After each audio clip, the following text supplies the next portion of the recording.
ternyata bapak-bapak desa dorang ini bukan hanya sekedar bisa marah di kantor, tetapi bisa menghibur untuk kita semua. Ya, tepuk tangan untuk bapak desa. Baik, assalamualaikum warahmatullahi wabarakatuh. Salam, salve, salam sejahtera untuk kita semua. Yang terhormat Bapak Bupati Alor atau pejabat yang mewakili, dalam hal ini diwakili oleh Bapak Asisten 1 Sekda Alor. Kami mohon dengan hormat kiranya Bapak bisa berdiri untuk bisa dilihat oleh seluruh warga masyarakat Pantar Timur. Inilah salah satu putra terbaik Alor, Bapak Rik Nampira, yang dipercayakan oleh Bupati Alor menjadi Asisten 1 Sekda Alor. Yang kami hormati Bapak Camat Pantar Timur, yang kami hormati keluarga besar dari Kalabahi. Dalam hal ini sudah hadir Bapak Heri bersama dengan rombongan. Terima kasih Bapak Heri sudah berkenan hadir. Yang kami hormati pimpinan lembaga, pimpinan instansi se-Kecamatan Pantar Timur. Yang kami hormati Babinsa Kecamatan Pantar Timur. Yang kami hormati Kapol Subsektor Kecamatan Pantar Timur. Yang kami hormati Bapak Desa 13 desa se-Kecamatan Pantar Timur yang berkenan hadir. Yang kami hormati tokoh-tokoh masyarakat, tokoh-tokoh agama, tokoh-tokoh pemuda. Yang kami hormati Bapak Ibu pimpinan lembaga masjid yang sudah berkenan hadir pada kesempatan hari ini. Singkatnya, kita semua yang sudah hadir pada malam hari ini yang kami hormati dan kami kasihi. Di tempat yang pertama, puji dan syukur mari selalu kita panjatkan kehadirat Tuhan Yang Maha Kuasa. Karena atas izinnya, maka pada hari ini kita semua diberi kesempatan untuk hadir di sini untuk mengikuti Natal bersama tingkat Kecamatan Pantar Timur tahun 2022 yang hari ini dilakukan. Ini sejarah pertama sejak kecamatan ini didirikan. Oleh karena itu kami ucapkan terima kasih kepada Bapak Camat yang walaupun sisa pelayanan tugas tinggal 1 bulan lebih. Kalau mungkin orang lain 1 bulan lebih itu mungkin tunggu istirahat kok, diam kok menunggu hari pensiun. Tetapi walaupun usia tinggal 1 bulan lebih pelayanan di wilayah ini, tetapi beliau masih berpikir untuk bagaimana merekatkan hubungan persaudaraan kita ini melalui sebuah ajang yang dia lakukan, yaitu Natal bersama hari ini. Mengawali selayang pandang atau tujuan pelaksanaan kegiatan ini, saya mengajak kita semua untuk merenung, mengambil hikmah dari sebuah kisah cerita yang akan saya sampaikan pada hari ini. Nanti di akhir nanti saya akan sampaikan kenapa saya harus cerita di momen Natal bersama ini. Ada sebuah cerita filosofi sebatang pohon apel dan seorang anak kecil. Pohon apel itu pohonnya besar, buahnya syarat dan daunnya rindang. Pada suatu hari matahari yang begitu panas, anak ini bermain di bawah terik matahari. Lalu pohon apel ini memanggil kepada anak ini, janganlah engkau bermain di bawah terik matahari, nanti kamu sakit. Jadi datanglah berlindung di bawah rindangan tubuhku ini, sehingga kamu bisa terhindar dari terik matahari.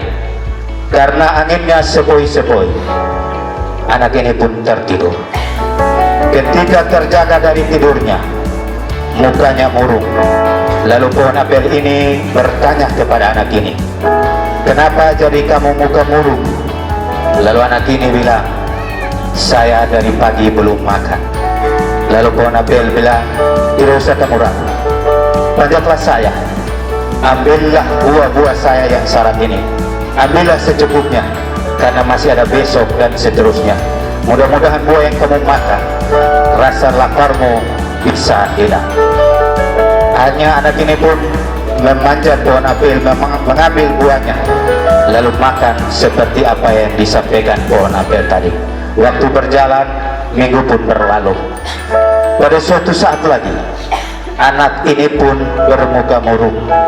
Lalu pohon apel ini tanya kepada anak ini, kenapa kamu muka murung? Lalu anak ini bilang begini, kalau kita hidup tiap hari begini tidak apa-apa, tapi kalau seandainya besok hujan, besok angin, saya mau berlindung di mana? Pohon apel bilang, tidak usah kamu ragu, ambil parang, potong dahan-dahan saya yang besar ini, buatlah sebuah gubuk, tutup dengan dahan-dahan yang saya yang rindang ini. Mudah-mudahan dengan gubuk itu kamu bisa terlindung dari terik matahari, angin maupun hujan. Hari-hari berlalu, minggu berganti, bulan pun berlalu. Suatu ketika lagi anak ini sekembalinya dari pantai pada sore hari, mukanya murung. Lalu pohon apel ini bertanya kepada anak ini, kenapa jadi kamu muka murung? Anak ini bilang, tadi sore saya turun di pantai, pada saat itu matahari lagi terbenam, ada satu pulau di seberang sana. Mungkin ini pertanda buat saya, kalau saya hidup di sini saya mungkin tidak bisa berubah. Mungkin ini pertanda bagi saya bisa merantau di seberang pulau, bisa merubah hidup saya. Lalu pohon apel ini bertanya kepada anak ini, kenapa lagi kalau begitu kamu muka murung? Dia bilang begini, bagaimana saya bisa seberang sampai seberang sana, karena lautan begini luas. Lalu pohon apel bilang, tidak usah kamu ragu, ambil kapak tebang saya. Tebang saya, setelah itu kamu buatlah sebuah sampan. Dari sampan ini mudah-mudahan kamu bisa seberang lautan ini, dan kamu bisa sampai di pulau sana. Kamu merantau mencari rezeki, mudah-mudahan kamu bisa rubah hidup kamu. Anak ini pun ambil kapak, tebanglah pohon apel ini. Dia buat sampan, lalu dia mengarungi lautan sampai di seberang pulau. Dia lalu bekerja mencari nafkah dan mencari rezeki. Tanpa terasa 15 tahun sudah berlalu. Dia lalu terjaga. 15 tahun lalu di kampung saya, orang tanam kemiri, orang tanam kelapa, orang tanam jamu mente. Dari jamu mente mereka tanam, kemiri yang mereka tanam, mereka bisa sambung hidup mereka. Tetapi tidak bisa waktu tidak terlambat, harus kembali. Akhirnya dia pun memutuskan untuk kembali. Bapak bupati atau pejabat yang mewakili dan undangan kita semua, jangankan 15 tahun, 1 minggu saja gubuk kalau kita tidak lihat, itu pasti dia sudah bekas pun tidak ada. Dia kembali 15 tahun, dilihat apa yang ada, tidak ada lagi. Yang tersisa hanya sisa potong pohon apel yang kemarin dia tebang itu. Dia mau cari tempat, hanya dia berlindung, dia bersandar hanya untuk sekedar melepaskan lelahnya, itu pun tidak ada. Lalu sisa pohon apel itu bertanya kepada anak itu, hei anak kecil, 15 tahun engkau jalan, waktu itu kau masih kecil, tapi hari ini engkau sudah besar, engkau sudah jalan 15 tahun, hari ini engkau kembali. Terima kasih anak, engkau sudah datang. Dia bilang begini, ya pohon apel, ya sisa pohon apel, saya 15 tahun merantau, mencari rezeki, mencari nafkah untuk merubah hidup saya. Saya lelah, saya capek, saya hanya mau ingin bersandar, tetapi di manakah tempat untuk saya mau bersandar? Sisa pohon apel itu bilang, tidak usah kamu ragu, datang dan bersandarlah di sisa tubuh saya ini. Lalu anak itu pun datang, bersandar di sisa tubuh itu. Lalu dia pun merenung apa dia selama 15 tahun ini berjalan.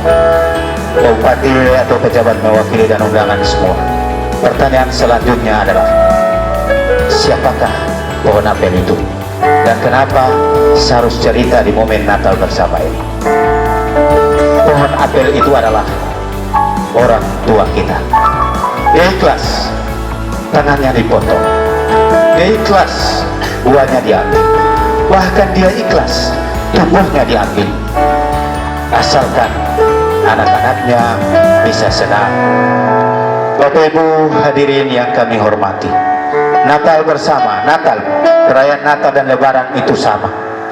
Ketika kita ke lapangan, ketika kita ke gereja, saat kita pulang di rumah, ada seorang bapak duduk, ada seorang mama duduk, balik kanan seorang bapak duduk, kita bersujud di hadapan seorang bapak, lalu kita katakan, ya bapak, bercucur keringat, engkau mencari rezeki, bertahun-tahun engkau tidak mau lihat bagaimana laut itu dia punya bergelombang, engkau tidak tahu bagaimana terik matahari di atas, engkau tetap mencari nafkah, membesarkan kami.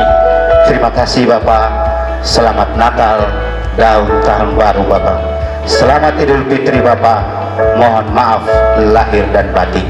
Balik kiri ada seorang ibu duduk, kita bersujud di hadapan seorang ibu, lalu kita katakan, ya mama, terima kasih mama, 9 bulan engkau kandung saya, bertaruh nyawa engkau lahir saya, engkau tidak memikirkan kesehatanmu, engkau terjaga di tengah malam ketika saya lahus dan saya menangis, engkau bangun susui dengan saya dengan begitu sabar, engkau timang saya dengan begitu tulus, akhirnya saya tertidur kembali. Terima kasih mama, selamat Natal dan tahun baru mama, selamat Idul Fitri, mohon maaf lahir dan batin. Buat mama yang saya hormati, kenapa ini cerita? Saya cerita di momentum Natal bersama ini. Yang pertama, ketika dulu pada saat Natal dan tahun baru itu menjadi hari kebahagiaan bagi semua bersaudara, baik itu yang ada di gunung maupun yang ada di pantai. Begitu juga ketika hari raya Idul Fitri menjadi hari yang berbahagia buat saudara kita yang ada di gunung maupun yang ada di pantai. Ketika pada saat Natal tiba, keluarga yang di pantai naik bersilaturahmi dengan keluarga yang ada di gunung sambil membawa anak-anak mereka. Begitu juga pada saat Idul Fitri, keluarga yang ada di gunung membawa seluruh keluarga turun menjenguk sana keluarga yang ada di pantai, seraya bersilaturahmi, berjabat tangan, memohon maaf, lalu sambil mengatakan kepada anak-anak mereka, inilah om kalian, inilah paman kalian, inilah bibi kalian, inilah kunyadu kalian, inilah saudara kalian. Kalian berbeda hanya karena tempat tinggal dan keyakinan, tetapi kamu sesungguhnya adalah saudara.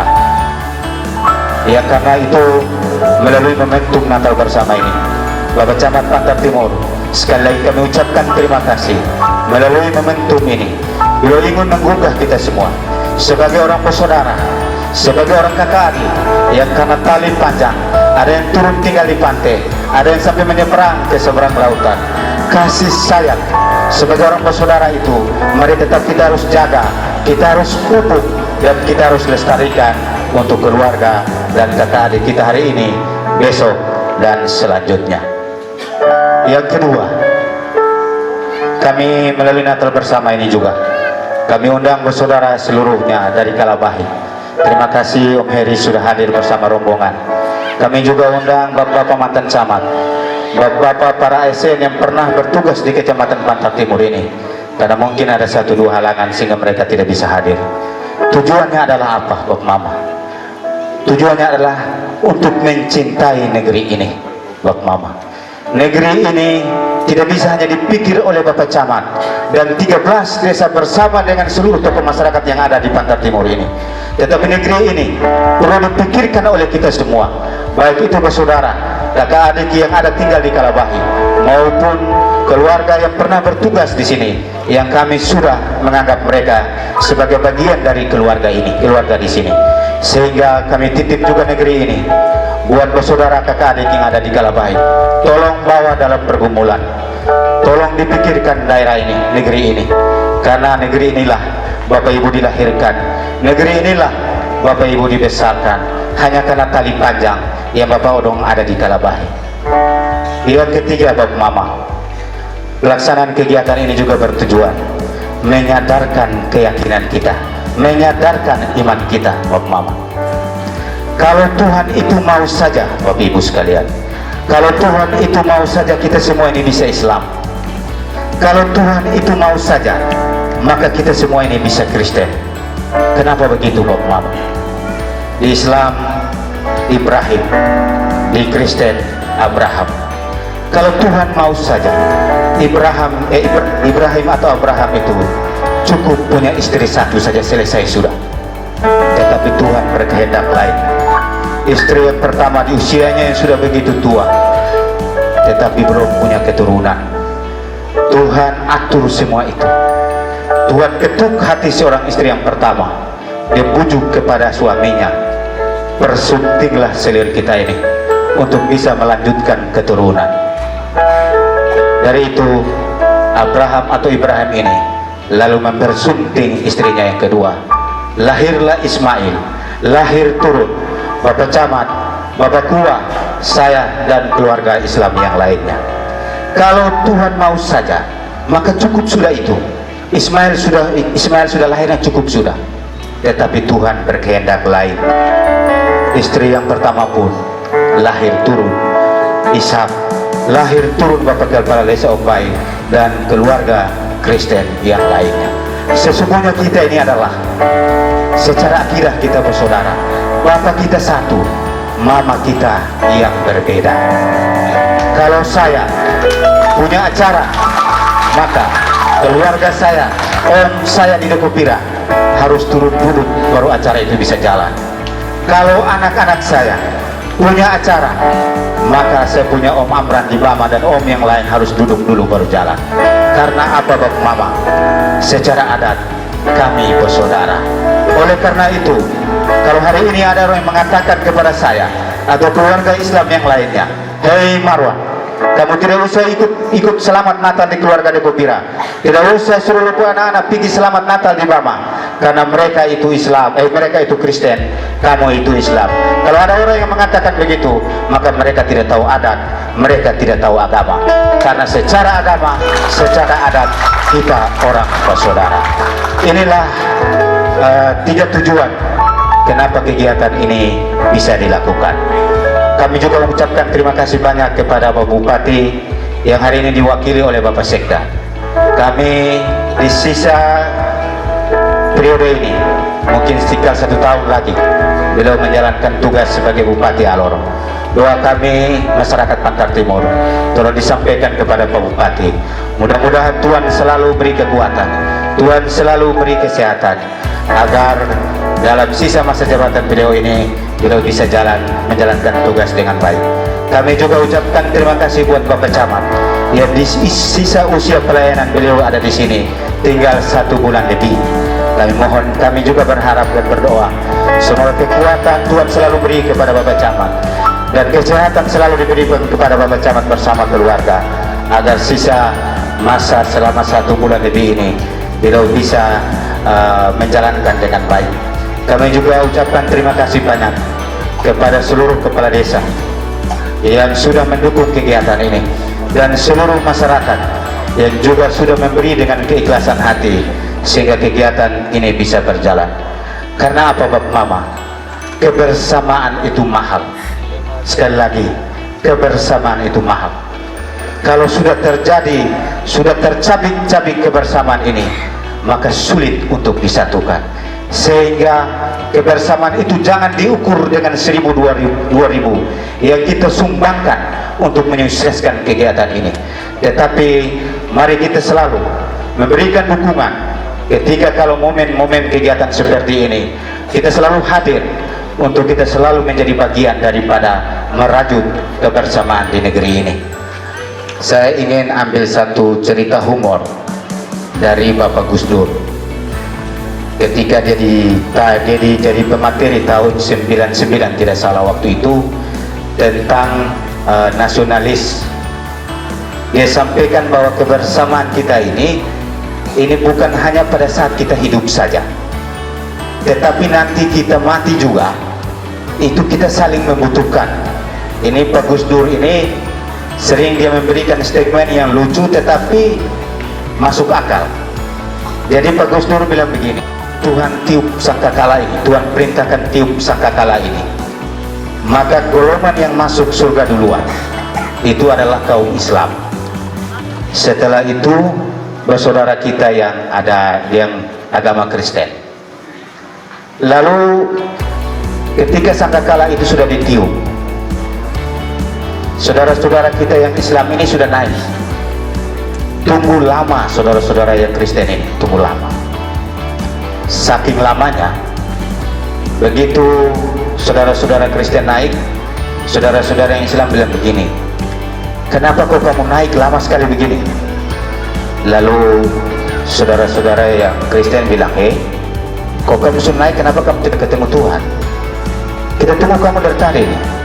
Jadi keluarga yang dari Kristen bilang begini, Bapak doang baik, pada saat sangkakala itu Tuhan tiup, Bapak dorong langsung naik. Kami yang Kristen ini, kami bongkar peti lagi. Setelah bongkar peti, kami bongkar cor lagi. Ini yang buat lama sehingga akhirnya kami baru naik. Lalu saudara-saudara yang Kristen bilang, kamu sudah naik, kenapa kamu tidak ketemu Tuhan? Saudara-saudara yang Islam bilang, baik Bapak orang mati dikubur itu lengkap. Kami ini apa yang ada, telanjang. Kamu mau ketemu Tuhan bagaimana sementara kami telanjang? Jadi kami harus tunggu Bapak orang datang kok. Yang Bapak orang punya lebih itu kami juga pakai kok. Kami bisa ketemu Tuhan. Artinya apa? Bahwa kebersamaan menurut Pak Gus Dur, kita hidup ini pun kita saling membutuhkan. Apa saat kita mati pun kita saling membutuhkan. Bapak mama sekalian, saudara-saudaraku yang beragama Islam seakidah dengan saya, kita yakin dan kita percaya, bagi orang yang beriman, kita yakin dan kita percaya bahwa setelah kehidupan dunia ini akan ada lagi kehidupan lain setelah kehidupan dunia ini. Percaya atau tidak Bapak Mama, saudara-saudara yang seakidah dengan saya Islam, surga itu tertutup buat saudara-saudara yang Islam. Manakala ibadah vertikal kita bagus, tetapi ibadah horizontal kita tidak baik, tidak bagus, maka pintu surga tertutup buat saudara-saudaraku yang beragama Islam. Saudara-saudaraku yang beragama Kristen, pintu surga pun tertutup buat Bapak Ibu sekalian. Minta maaf sekali lagi, minta maaf. Walaupun Tuhan Yesus itu mati di tiang salib menebus dosa Bapak Ibu sekalian, tetapi pintu surga tertutup Bapak Ibu sekalian kalau di hati saudara-saudaraku yang beragama Kristen tidak ada kasih dan mengasihi. Oleh karena itu, kebahagiaan kita di dunia, kebahagiaan kita di akhirat, kuncinya cuma satu: kita saling menghargai satu dengan yang lain, kita saling menghormati satu dengan yang lain, dan kita saling menyalahkan satu dengan yang lain, apalagi kita mengkafirkan antara satu dengan yang lain. Saya tutup dengan saya pinjam kata Bapak Bupati. Kira-kira Bapak Camat ini aku ikut tidak? Betul atau tidak? Kira-kira Bapak Camat ini aku ikut tidak? Saya belum dengar. Kira-kira Bapak Camat ini aku ikut tidak? Ya, harus akui. Tidak akui dari mana? Ya, baik Bapak Ibu, ini saja bisa saya sampaikan. Terima kasih. Mohon maaf atas segala kekurangan. Jangan lihat dari kekurangannya, tetapi lihat dari niat pelaksanaan kegiatan ini. Akhir kata, Assalamualaikum warahmatullahi wabarakatuh. Shalom, salve, salam sejahtera untuk kita semua.